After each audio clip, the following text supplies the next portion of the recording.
Ho, ho, ho! Here we go, ladies and gentlemen. We finally are talking about the most popular character in the game, the Chloromancer. The Chloromancer is not the most popular, but it's definitely one of the most infamous. What is up, gamers? Scyushi Squad, assemble! We are back again for some more Trove, finally covering the last of the tutorials, the class tutorials that I had planned to do in 2020. Ended up creeping into 2021, but we're going to be talking about the Chloromancer today, which is the absolute worst class in the game. I'm sorry, it is. Now, I want to be very, very honest with you guys and perfectly clear. I love the Chloromancer in terms of its style. Its gameplay is kind of fun as well, except for its ult ability is absolutely lackluster.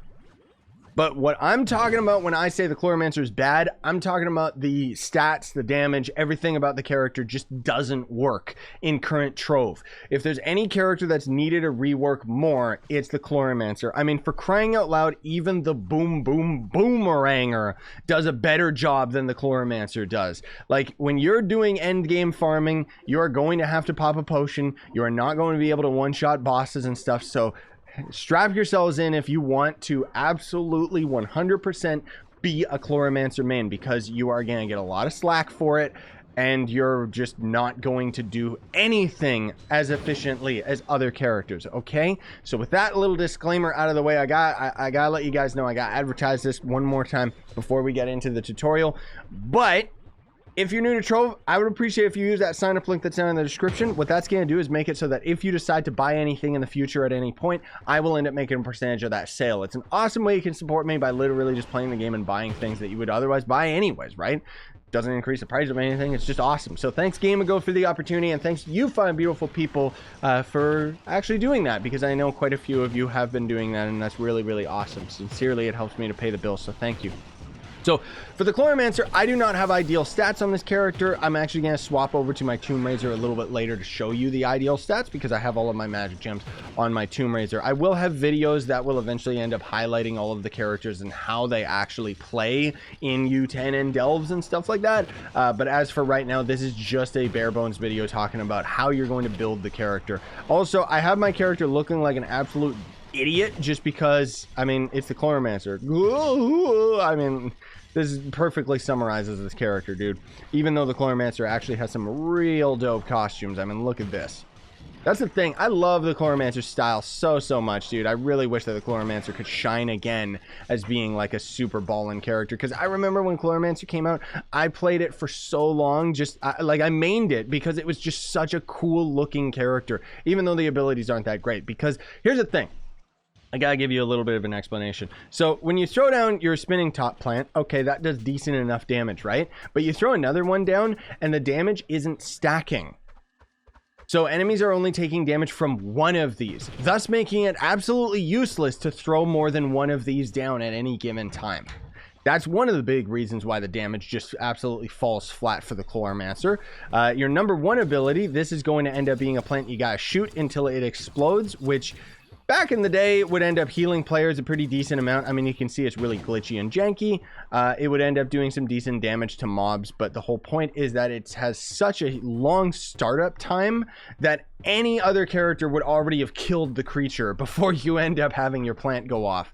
But the biggest thing is, because the double fans doesn't actually do anything, that's where the ult becomes useless, because what the ult does is literally throws all sorts of plants all over the ground, but the whole point is that you're barely doing any damage through them because it's throwing so many fans down and none of them are doing anything. They're just covering a wider area. So I'd love to see that changed.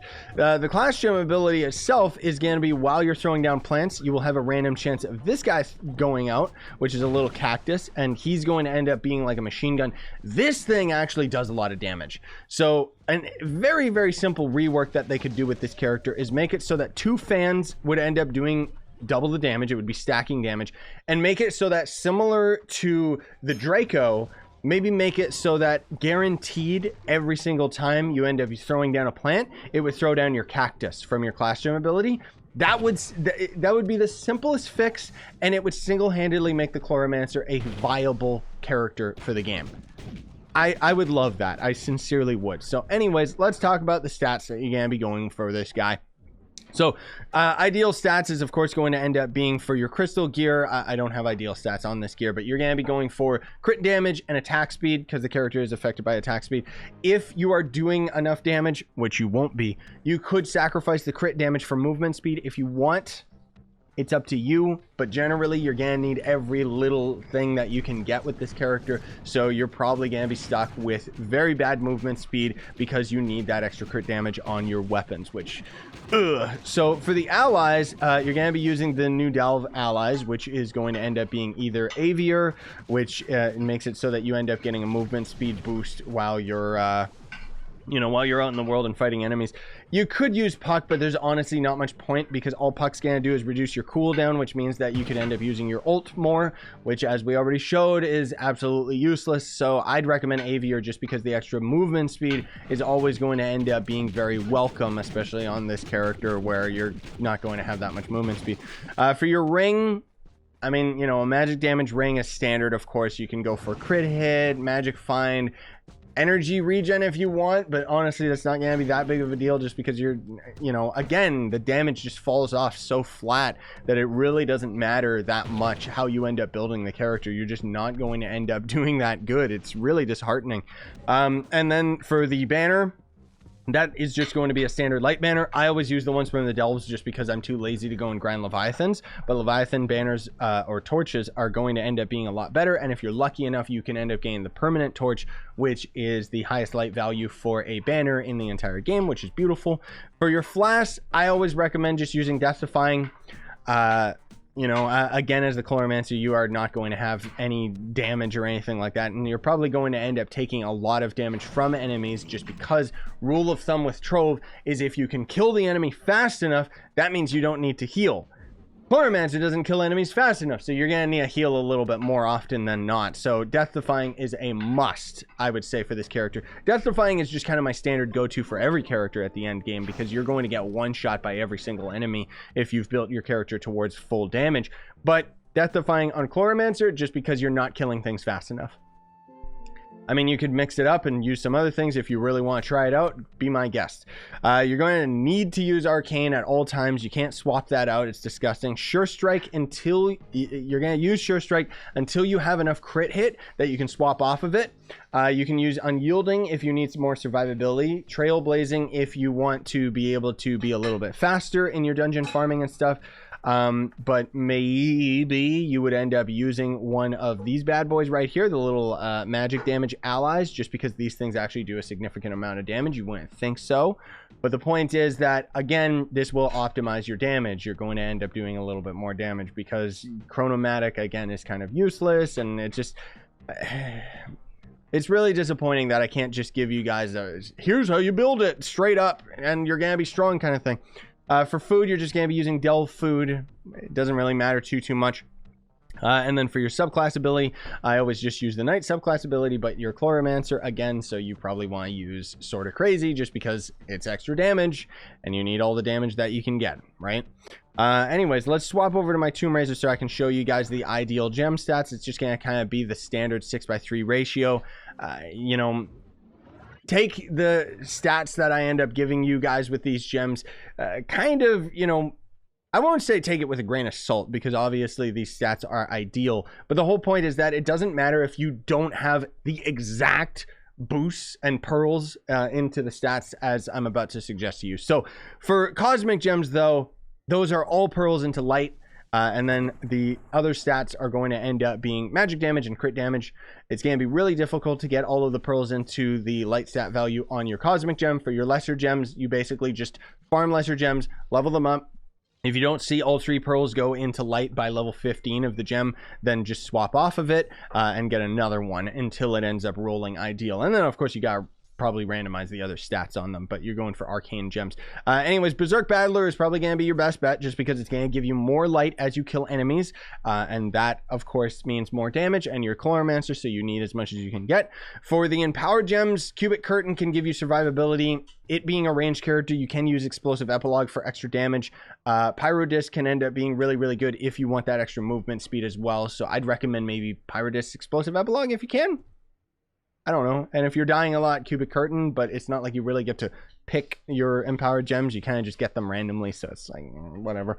But anyways, that's what you're going to be doing for your empowered gems, and then your lesser gems are going to end up being kind of similar. So what we're going to be doing, the kind of standard easiest way that I can explain this is a 6:3 ratio. So 1, 2, 3, 4, 5, 6 of your gems are going to have the same pearls into the same stats, and then 1, 2, 3 are going to end up having different pearl stats. Again, you don't have to follow this to the letter. You can change it up a little bit. The point is to have as much pearls as you can in both crit damage and physical damage. Okay, just the build that I'm showing you guys right now is kind of the easiest way that I can explain it.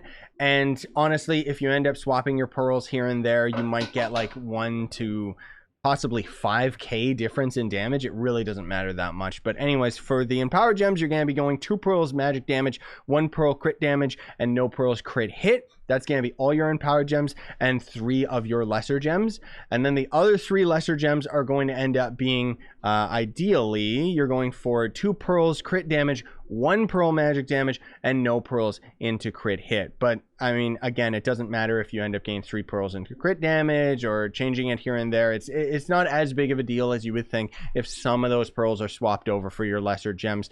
Technically, there is a better, more coefficient build in there by swapping some of my pearls off of physical damage, but again, the point is moot, because unless you're at the absolute end game with the full-on tryhards, it really doesn't matter, because I can handle everything in the game with these stat values. And it doesn't matter because on the Chloromancer, you're not going to be able to handle anything. so these stats kind of don't really matter that much either. So for the ideal stats that you're going for in terms of mid to end game, you're trying to get your magic damage somewhere around 80 to 100k base. And then anything above that obviously is going to be beautiful. Your crit hit, you want to have it at 100%, you know, as close to 99.9%, whatever. Just get it up there. And then once you end up having 100% crit rate, or crit hit, sorry, you can end up swapping any crit hit off of your gems to max health, just so you have a little bit more survivability, but it's not going to matter that much. For your crit damage, you want to have that around 800% and up, and that's going to end up, again, being mid to end game.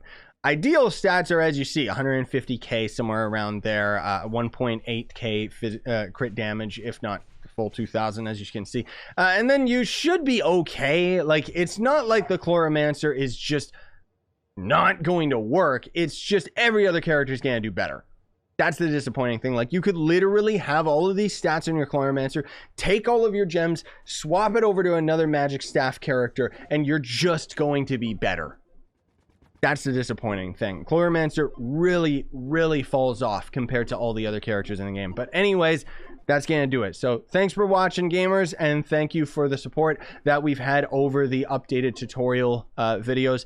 And now, next thing on my agenda is slowly working on getting each of these characters to 35k power rank so I can have highlighted videos showing you guys them in both Delves and U10. So you can look forward to those videos coming out over the year, just because they're probably going to take me a little while, just because I don't know, it took a lot out of me to end up making all these tutorials, and that's 16 different characters, which is yeah. Anyways, possibly 17 if we end up actually getting the bard and it wasn't just fake. But thanks for watching. Smash like, sub for more, buy the merch you want to support the channel. Have yourselves a great day. Sign on and stay epic, gamers.